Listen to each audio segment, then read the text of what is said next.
Assalamu alaikum, dear students. I hope you all are fine. So, आज की इस video में हम class ninth computer science chapter one के MCQs and short questions cover करने वाले हैं। सो इन वीडियो सीरीज़ में जो है वो मैं complete chapter one two chapter six तक जो है वो MCQs and short questions cover करूँगा बिकॉज़ चैप्टर सेवन में जस्ट एमसीक्यूज़ हैं और लॉन्ग क्वेश्चंस हैं। तो इन वीडियो सीरीज़ में चैप्टर वन से चैप्टर सिक्स तक MCQs and short questions cover होंगे। तो आज की इस वीडियो में हम chapter one computer systems chapter का नेम है, इसके एमसीक्यूज़ और शॉर्ट क्वेश्चन कवर करने वाले हैं। So let's start with MCQs.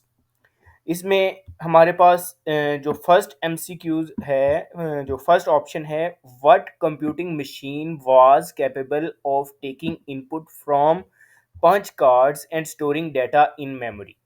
So basically ये एनालिटिकल इंजन जो मशीन है ये कैपेबल है जो कि डाटा पंच कार्ड से लेती है और इसको मेमोरी में स्टोर करती है। So B option is the right answer. Second जो चॉइस है, what technology replaced vacuum tubes in second generation computers. कौन सी टेक्नोलॉजी है जिसने सेकंड जनरेशन कंप्यूटर में वैक्यूम ट्यूब्स को रिप्लेस कर दिया? तो डेफिनेटली ये ट्रांजिस्टर्स हैं जिन्होंने वैक्यूम ट्यूब्स को रिप्लेस किया था सेकंड जनरेशन में। ओके, थर्ड ऑप्शन हमारे पास है, which computer generation introduced the use of integrated circuits. ICs का यूज, आईसीज कब इंट्रोड्यूस्ड हुई थी? आईसीज जो है वो थर्ड जनरेशन में इंट्रोड्यूस्ड हुई हैं। So C option is the right answer. Okay, option four जो है, चॉइस फोर हमारे पास है, which of the following is an example of natural system.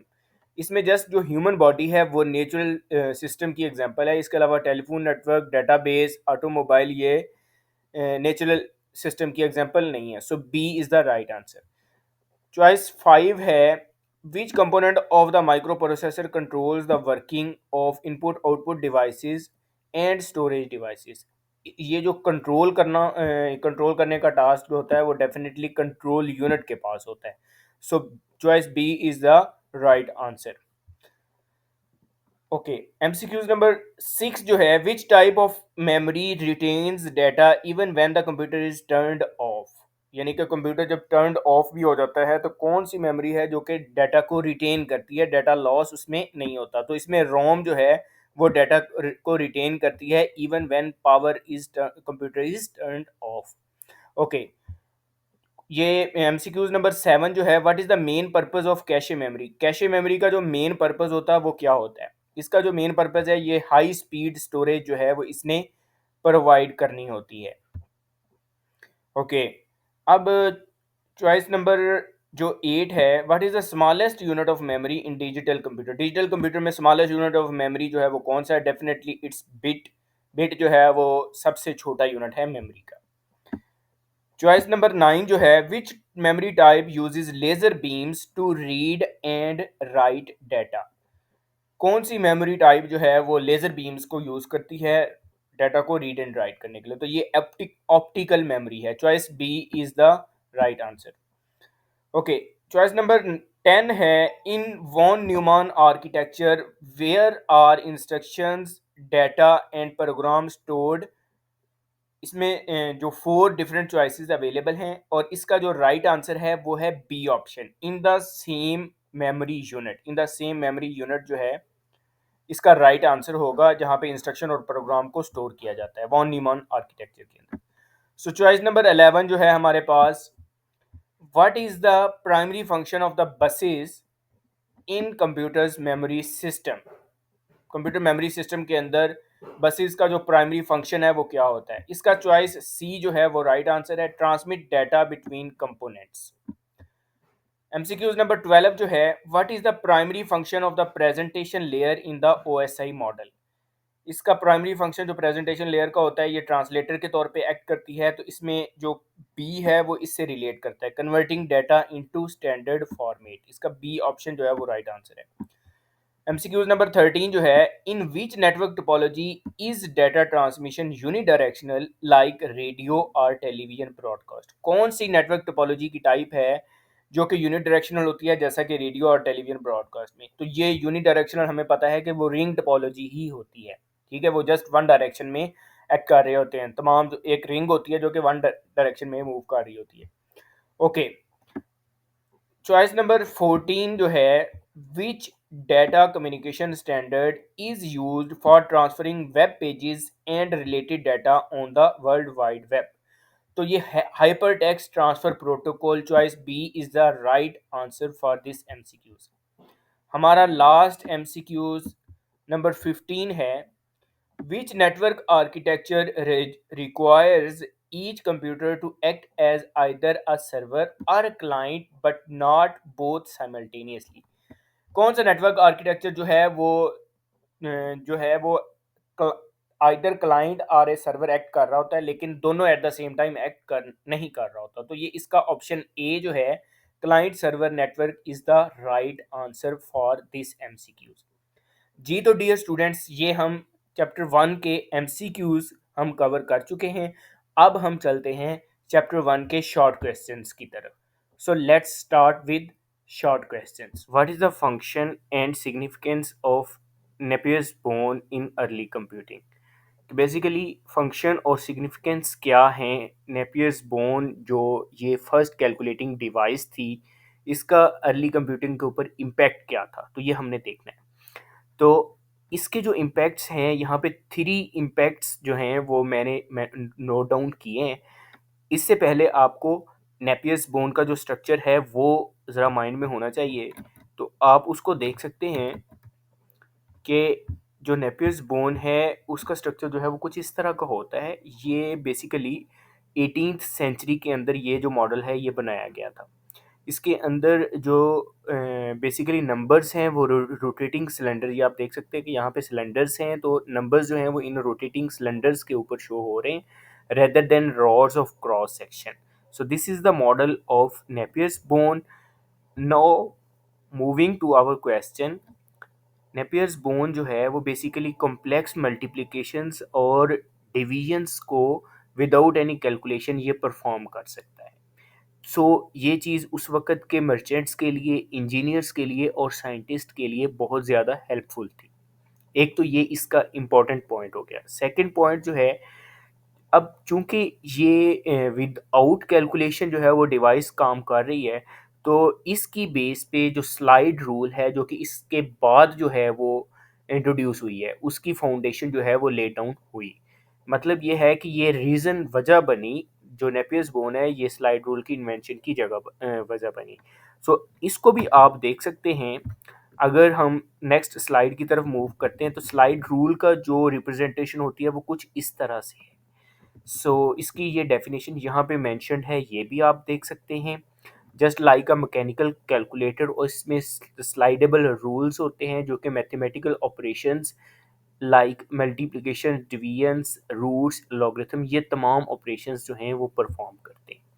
इसका जो लास्ट पॉइंट है वो है नेपियर्स बोन की मदद से हम ज़्यादा एक्यूरेट और रिलायबल रिजल्ट्स जो हैं वो कॉमर्स और एस्ट्रोनॉमी की फील्ड में निकाल सकते हैं। तो ये है हमारा first short question.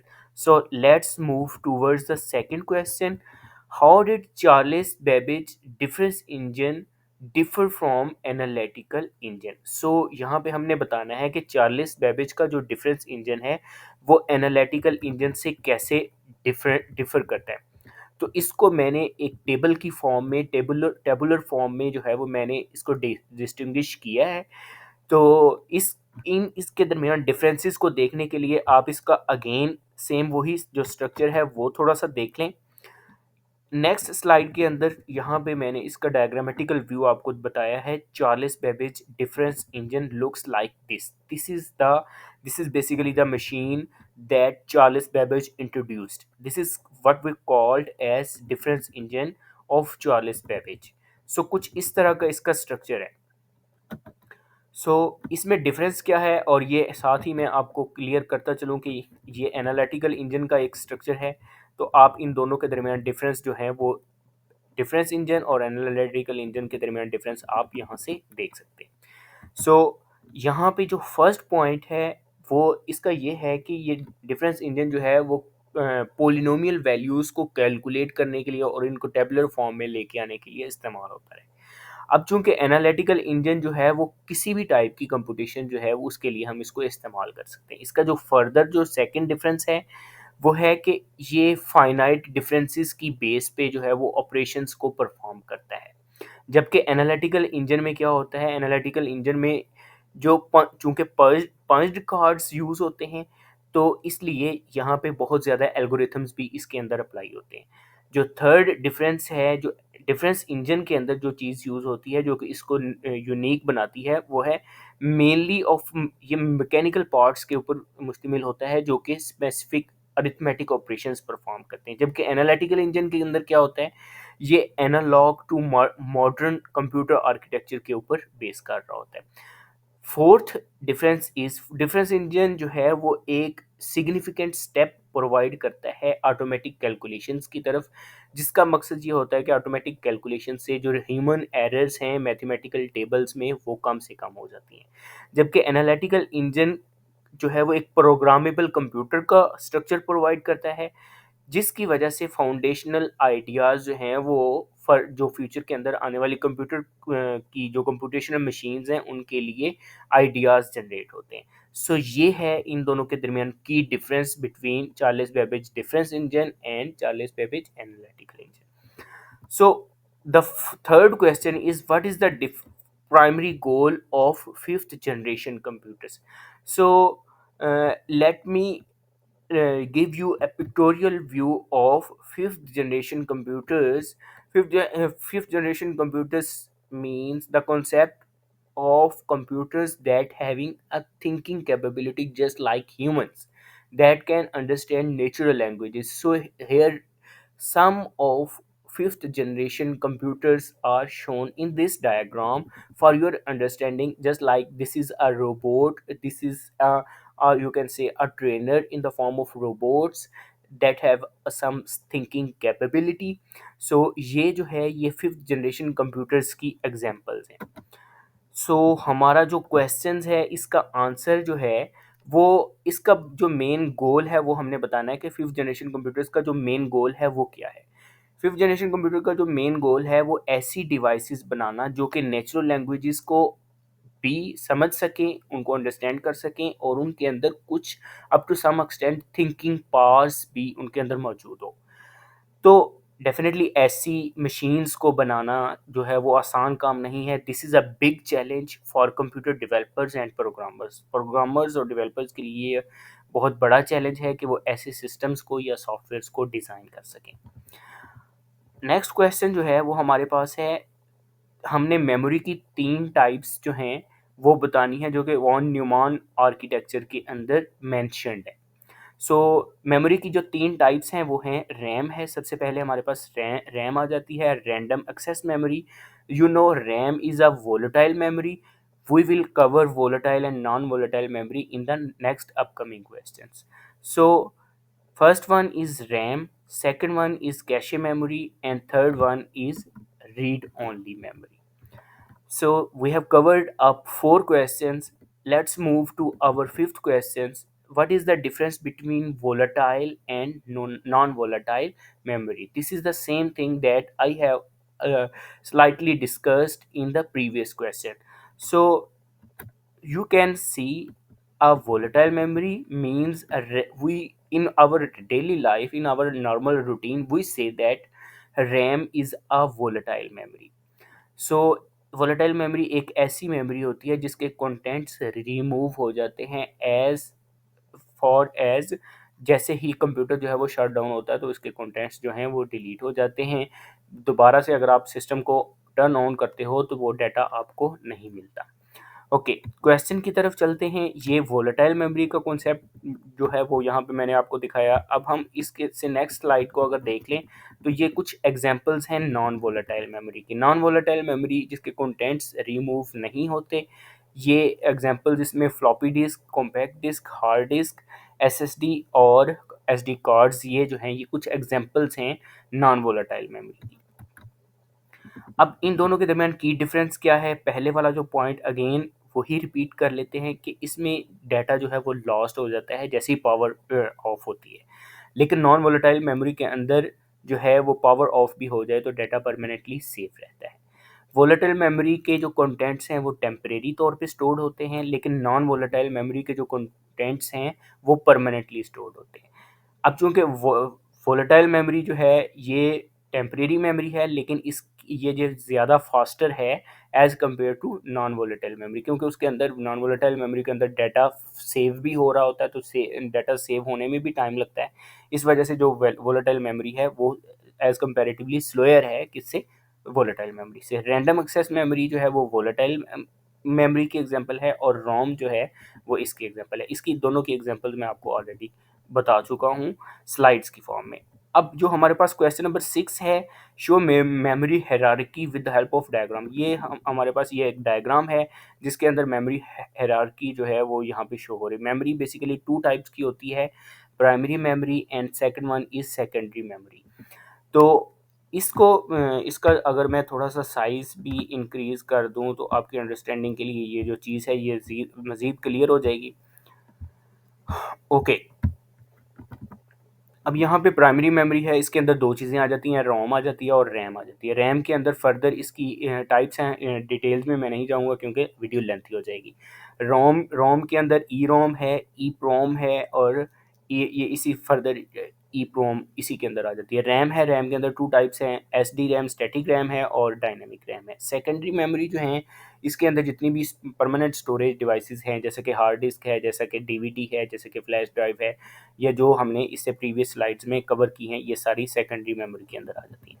Question number 7 है, why is the word size of a processor important and how does it affects the computers performance.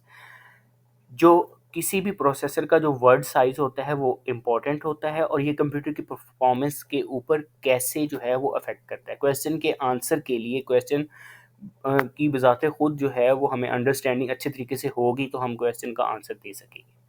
Computer जो है डेफ़िनेटली जिनके साइज़ेस बड़े होते हैं और उनके अंदर नंबर वो ज़्यादा बिट्स को प्रोसेस कर सकते हैं into micro processor at a time for processing, और इसकी वजह से क्या होता है कि कंप्यूटर की जो प्रोसेसिंग स्पीड है वो भी बढ़ती है। इसकी सिंपल सी एग्जांपल है कि अगर एक सीपीयू जिसका साइज़ 32 बिट है, तो वो 32 बिट चंक्स ऑफ डाटा को प्रोसेस कर सकता है। लेकिन इसके कंपैरेटिवली कोई भी ऐसा सीपीयू जिसका वर्ड साइज़ ही 64 बिट हो, तो वो डेफ़िनेटली 64 बिट चंक्स को जो है वो प्रोसेस कर सकता है। इसका मतलब क्या हुआ कि जितना ज़्यादा प्रोसेस का वर्ड साइज़ का जो है वो जितना ज़्यादा ग्रेटर होगा, उतना ही वो डाटा को प्रोसेस ज़्यादा कर सकता है।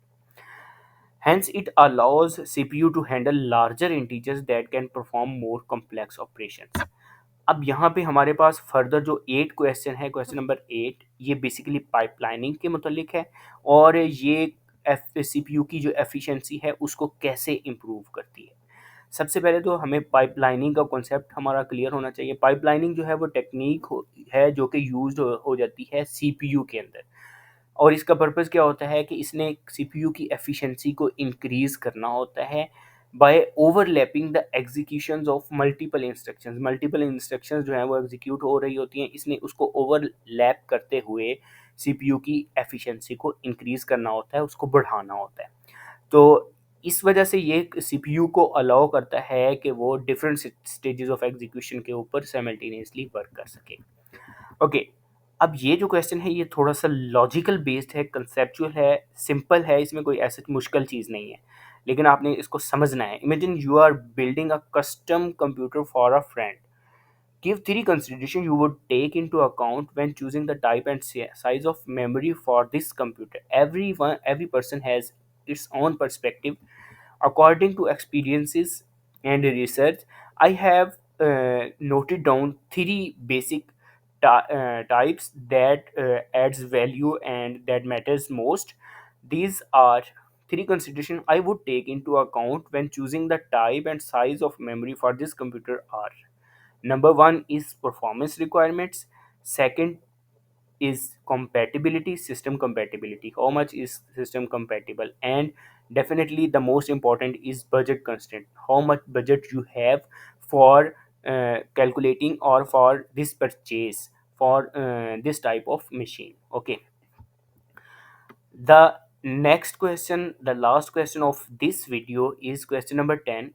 If you are a computer technician tasked with upgrading an old computer, आपके पास कोई भी एक older computer है जिसके अंदर जिसका जो CPU है वो comparatively slow ऑपरेट करता है, तो आप उसकी एफिशिएंसी को, परफॉर्मेंस को जो है वो कैसे इंक्रीज कर सकते हैं अगर आपने उसको सारे का सारा CPU जो है वो चेंज नहीं करा। अब यहाँ पे कुछ चीज़ें हैं जो इनको आप मद्देनज़र रखते हुए आप जो है वो उसकी एफिशिएंसी जो है या उसकी परफॉर्मेंस जो है वो इंक्रीज़ कर सकते हैं। सबसे पहले आपको रैम उसकी इंक्रीज़ कर लेनी चाहिए। अगर उसका साइज़ जो है वो 4 जीबी है तो आप उसको 8 जीबी के ऊपर ले जाएँ।